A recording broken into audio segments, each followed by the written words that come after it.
RTP. Isabel Merino, directora del Instituto de Enseñanza y Aprendizaje. Vamos a hablar sobre las nuevas metodologías en la docencia dentro del reingreso a clases en la región costa. Y hay una pregunta que se hace este panel: ¿cómo conectar dentro del aula de clases con avances tecnológicos? Bienvenida a la mañana en RTP, gracias por acompañarnos. Hola con todos, un gusto, gracias por el espacio, qué lindo poder acompañarlos del día de hoy.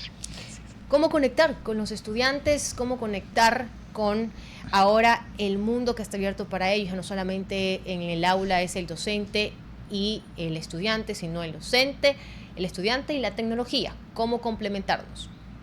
¿Cómo complementarnos? Bueno, te comento que nosotros hace un mes y medio aproximadamente tuvimos un congreso que lo llamamos justamente Congreso Educativo Profesor 360 a enseñar en el mundo de hoy, ¿verdad?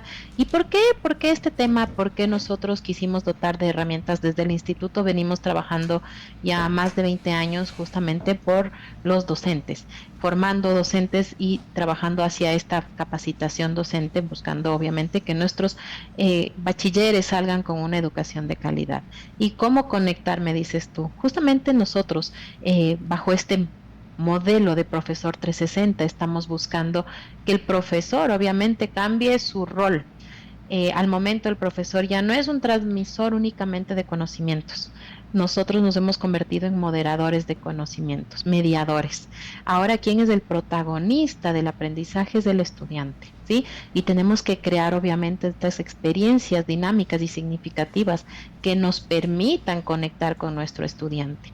Y aquí en el tema de conectar, no hablamos únicamente de la conexión tecnológica, que se habla bastantísimo y a veces confundimos que innovación únicamente es implementar tecnología de punta, pues la innovación surge con recursos didácticos, la innovación surge con actividades que planteamos en el aula y ahí es súper importante que el profesor obviamente pueda ir experimentando diferentes estrategias que puedan llegar al estudiante. Hablamos muchísimo de diferentes necesidades específicas en nuestros estudiantes y ahí yo quiero invitarles a los docentes no solamente a pensar en sus estudiantes que tienen un diagnóstico específico, sino a pensar de que los 25, 30, 40 niños que están en su aula son neurodiversos, todos van a aprender de una forma diferente. ¿Cómo hacer un plan de estudio? Isabel, ¿cómo está? Buenos días. Un gusto, buen día. Qué lindo, qué tema tan importante. A ver, ¿cómo hacer un plan de aula, de clase, para los diferentes comportamientos y capacidades que tienen los chicos? Yo estudié para ser profesora y era sencillo hacer un plan de clase porque lo unificabas, todos estaban iguales. ¿Pero qué ha cambiado en esa planificación? ¿O qué debo considerar? A ver, algo que para mí es súper importante considerar, primero antes de abordar, felicitaciones por esa hermosa vocación. De hecho, creo que es la vocación más noble y generosa, porque siempre formamos gente para que puedan ser mejores. Y ¿qué es lo que debemos abordar? Ahora incluso se habla muchísimo del diseño universal del aprendizaje, en el cual el profesor obviamente va a planificar considerando sus diferencias en el aula. Y sí, no es fácil, es un desafío que tenemos constantemente.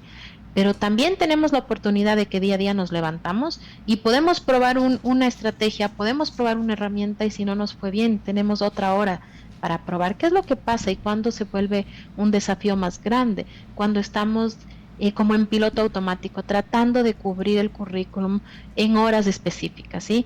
Tenemos que ser un poquito más flexibles y ahí es donde llama la atención ser un profesor 360, que yo sea más flexible, no solo en el aprendizaje de nuevas metodologías, no solo en el aprendizaje de tecnología, de herramientas, tenemos inteligencia artificial ya incorporada en nuestra vida, en el día a día. ¿Qué tan flexible yo soy para cambiar este modelo de pararme frente al aula a dar la cátedra sin que mis estudiantes puedan involucrarse y solamente hagan preguntas si algo les quedó duda o no, o simplemente no pregunten nada? Ese es el desafío, realmente ser flexibles. Y para esto, ¿qué es lo que yo tengo que hacer? Como decíamos al comienzo, es conectar con mi estudiante. ¿Cómo conecto? ¿Cómo yo sé si Juan, si Pedro, si Sara están aprendiendo cuando yo conozco un poco Isabel, más de ellos? Pero eso no es lo de siempre, no es lo de siempre lo que hace el maestro: conectar, identificar, saber, detectar. leer. O sea, este estudiante es buenazo para esto, este estudiante le cuesta un poco concentrarse, quizás en grupos de 100, en los colegios fiscales resuelto un poco complicado, pero nosotros no, como que no ha variado mucho el oficio, digo, entre el principio que mueve a un maestro. El principio está, ¿qué es lo que pasa actualmente? Que los chicos, después de todo lo que hemos vivido pasado el 2020, después de la sociedad en la que estamos, que tenemos niños obviamente que tienen mucho temor de la seguridad, no solamente es aprender a leer, si quizás yo soy más auditivo, si quizás yo disfruto más de las lecturas, sino también leer la parte emocional de los chicos. Hay varios estudios que identifican obviamente que un niño que emocionalmente no esté estable no va a aprender. Y estable, hablamos, ¿qué tal si tengo un niño, y no hablo solo de colegios públicos, privados, que no desayunó nada porque está teniendo problemas en su hogar, que realmente sus papás están pasando por un problema laboral, un problema emocional, y llega este niño al aula y yo trato de insertar conocimientos, el niño no va a aprender nada. Hay que darle mucha fuerza, y hablando justamente de este temor, hablaba el otro día yo en un foro con unos colegas sobre el rol que tiene la inteligencia artificial en educación y si el docente va a ser reemplazado o no. Yo me atrevería a decir que es una de las profesiones que no se pueden reemplazar siempre y cuando nosotros empecemos a ver al estudiante como una persona integral, que todo lo que pasa en su día a día va a incidir en su aprendizaje. Ahora, yo conversaba con unos parientes el día de ayer sobre justamente el tema de la educación, ¿no?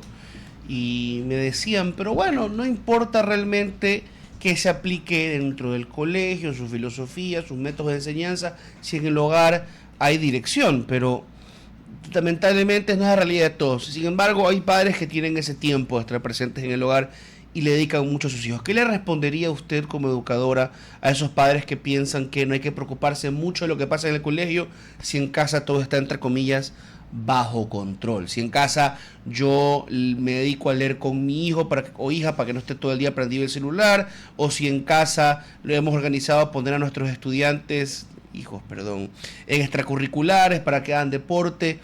¿Qué decirles a esos padres que están ahí involucrados? Con lo que tú planteas al momento se me ocurren varios temas que tenemos que tratar. El primero es volver a reflexionar cómo es nuestra vida laboral. Quizás yo estoy muy bien aquí en mi oficina, en mi trabajo, pero si mi vida personal no está bien, no voy a estar bien de forma global. Sí, puede estar todo bien en casa, pero quizás en el colegio el niño está también pasando por algunos problemas socioemocionales, le está costando la interrelación con sus compañeros. Eso también es muy importante, ¿sí? Y no solo consiste de tener obviamente las reglas en casa, sino trabajar en equipo con la institución. Y yo creo que como padres de familia, en su mayoría vemos una institución que se alinee con lo que yo busco en la formación de mis hijos, ¿sí? Tú también mencionabas justo esta parte que yo tengo el tiempo de acompañar, pero claro, no todos los papás tienen esa ventaja y hay niños que pasan realmente posterior a la escuela solos, pasan conectados a un dispositivo.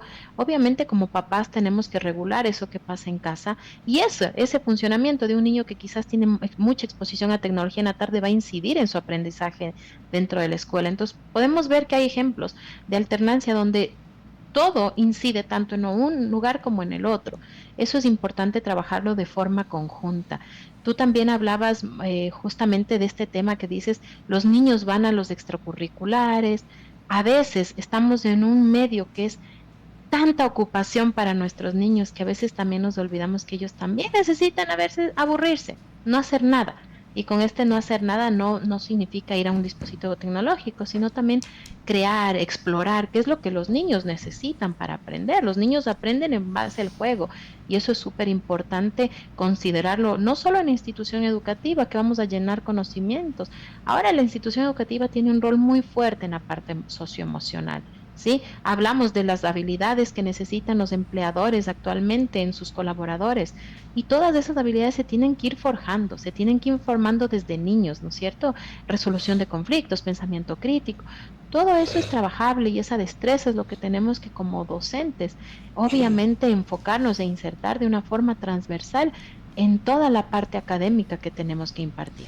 Estimada Isabel, gracias por habernos acompañado y haber hablado con nosotros este tema importante y oportuno, ya que pues tenemos a nuestros estudiantes acá en la región costa pues ingresando a clases. No, un gusto acompañarles y que ese inicio de clases sea lleno de mucha energía. Los profesores necesitan muchísima vocación, muchísima conexión, y los padres de familia también respaldar a los docentes para que este trabajo sea en conjunto. Sí. Gracias, estimada Isabel. Buen Muy día. amable. Muy buenos días. Y bueno, es momento de una pausa y ya regresamos con más. RTP